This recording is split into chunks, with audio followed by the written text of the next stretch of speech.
सादा तबीयत के बावजूद उनको अच्छे कपड़े और महंगी घड़ी का शौक है। उनकी अहलिया सोने के जेवरात की बजाय हीरे पहनती हैं। लाहौर पहुंचकर गाड़ी खुद ड्राइव की, अपनी बेटियों से मिलने उनके घर आए, यहीं अपनी सास की इयादत की।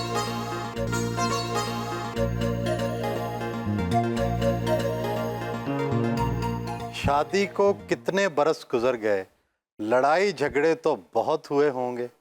शादी को जी 37 साल हो गए आज, और लड़ाई झगड़े भी होते रहते हैं, झूठ बहुत बोलते हैं बस, और कभी किसी बात पे नहीं हुई। बेगम के साथ सारा सच बोलें तो तभी काम नहीं चलता। बिजनेसमैन को चीज़ें अपने पेट में रखनी चाहिए, ना कि मुंह से बोलनी चाहिए। जिंदगी के सफ़र में शाना बशाना चले या घर की दुनिया और बाहर की दुनिया अलग अलग रही। ज़िंदगी में इंशाल्लाह ताला आज 37 साल हो गए हैं जी, हमने हमेशा ट्रैवल इकट्ठे किया है, और मुझे नहीं याद कि कभी मैंने अकेले कहीं भी दुनिया में यहाँ इनसाइड द कंट्री या आउटसाइड द कंट्री मैंने अकेले ट्रैवल किया हो। पहले दिन से हमने बहुत मेहनत की है मियाँ बीवी ने, और उसका रिज़ल्ट आज ये है। और बच्चों को मैंने बताया ना, मैंने बच्चों को वो टाइम नहीं दिया जो मैंने रियाज को टाइम दिया, और वाकई में मैंने बच्चों को टाइम नहीं दिया, और रियाज को हर वक्त टाइम दिया, हर वक्त। और बच्चों को मैंने मैट्रिक पढ़ा के तो इनकी मैंने शादियाँ कर दी थी, तो बस बच्चे भी खुश हैं और हम भी खुश हैं। तकदीर पर कितना यकीन है? क्या दौलत तकदीर से मिलती है या तदबीर करने से?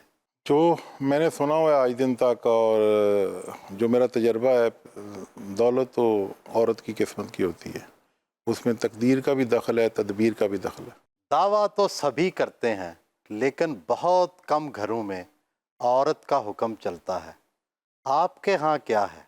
मेरे घर में तो इसका चलता है, लोगों का मुझे पता नहीं मेरा तो ऑल ओवर, मतलब मैं घर में भी होती हूँ, बाहर में भी होती हूँ मैं, मतलब। लेकिन अब मैंने छोड़ दिया थोड़ा सा इसको, कि अब इतना बड़े स्केल पे काम हो गया कि अब मैं पूरा नहीं इसको लुक आफ्टर कर सकती। लेकिन पहले हम, मतलब हर जगह मेरी इन्वॉल्वमेंट होती थी, हर जगह। लेकिन अब इतने बड़े स्केल पे हो गया कि अब मैंने भी छोड़ दिया है कि कितना इससे मैं पूछूंगी, इससे झूठ ही बोलना है ना, बस बोलने दो इसको दौलत मिल जाए तो कई लोग फौरन दूसरी शादी का सोचने लगते हैं। आपको भी कभी ना कभी ऐसा ख्याल तो आता होगा। मैं तो ऊपर का सोच रहा हूँ, ऊपर जाने का।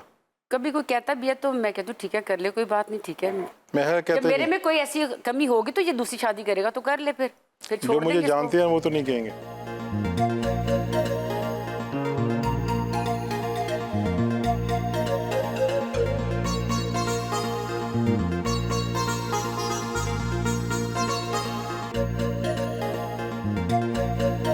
लाहौर में अपने हाउसिंग टाउन पहुंचे।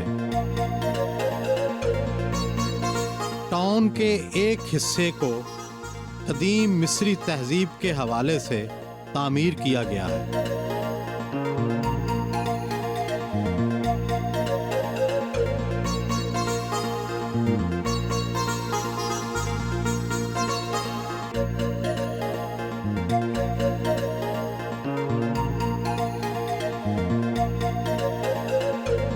टाउन में वाक़े जदीद हस्पताल का दौरा किया।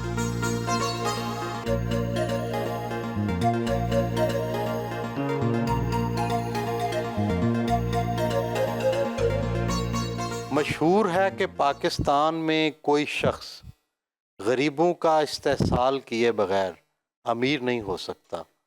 क्या वाकई ऐसा है? नहीं, ऐसी तो कोई बात नहीं है जी।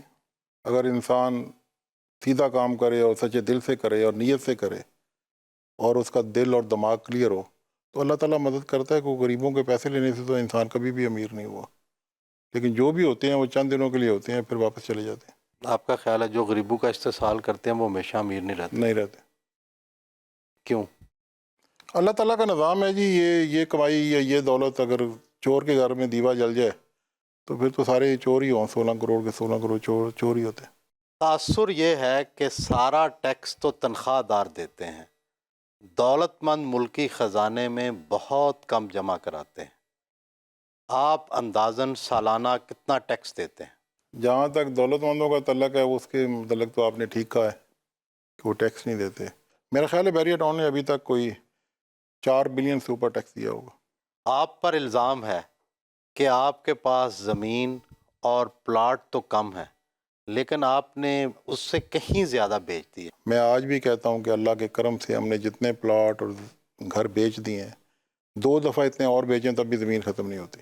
اور ڈی ایچ اے کو بھی ہم ہی زمین دے رہے ہیں، جہاں پر ہمار بن رہا ہے وہ بھی ہماری زمین ہے. مختلف ایجنسیوں نے کئی بار تحقیقات کی، ایک بار تو آپ کے وارنٹ بھی جاری ہو گئے. اصل کہانی کیا تھی؟ اصل کہانی کا تو ابھی تک مجھے بھی پتہ نہیں ہے جی. اور میں نے تو جب سے بیریا ٹاؤن شروع کیا مجھے تو یہ سمجھ نہیں آتی کہ ہم نے اللہ کے کرم سے اس ملک میں بنایا ہے، کوئی توڑا نہیں ہے. ملک کو توڑنے والوں کو پکڑا جاتا ہے، بنانے والوں کو نہیں.